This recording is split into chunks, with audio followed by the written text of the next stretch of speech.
अगर आप भी चाहते हैं मां दुर्गा म्यूजिक के गाना सबसे पहले आप तक पहुंचे तो कृपया चैनल को सब्सक्राइब करें और बेल आइकन को जरूर दबाएं।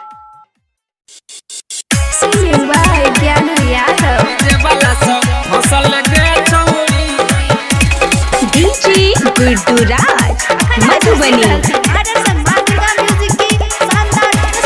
देखिए के तोहर गजब सटाई घूम हाथ में गेलो मोबाइल। देखिए के तोहर गजब सटाई घूम के हाथ में मोबाइल। अलग के तना के अलग के तना के दिलवा में झोंकले डीजे वाला सा हंसल गे छौड़ी। जब पहिला नजरिया में हंसल डीजे वाला सा हंसल गे छौड़ी। देखिए के तोहर गजब सटाई घूम चलक गे हाथ में मोबाइल।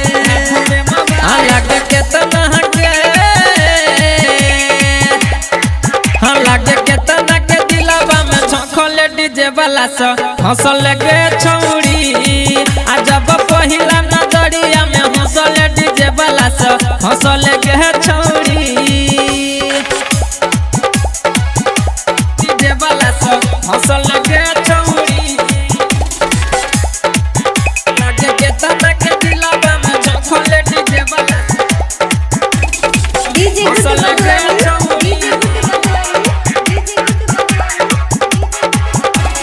घरबा के लगबा के नाम हंसइले केतना छोरा के तू दिल में बसइले। केतना छोरा के तू दिल में बसइले। घरबा के लगबा के नाम हंसइले केतना छोरा के तू दिल में बसइले। आज भेंट करे के आज भेंट करे घरबा के बगल डीजे वाला सा हंसल गे छौड़ी। जब पहिला नजरिया में हंसल डीजे वाला सा हंसल गे छौड़ी। डीजे वाला सा हंसल गे छौड़ी। डीजे गुड्डूराज मधुबनी। हंसल गे छौड़ी। रोज डीजे वाला सा होय छ मुलाकात गे लव सब वाला सब बुझे छियो बात गे। बुझे छियो बात गे बुझे छियो बात गे। रोज डीजे वाला सा होय छ मुलाकात गे लव सब वाला सब बुझे छियो बात गे। बुझे छियो बात आए जियो जित के ज्ञान रघुवीर राजा के तू सटल डीजे वाला सा हंसल गे छौड़ी। जब पहिला नजरिया में हंसल डीजे वाला सा हंसल गे छौड़ी।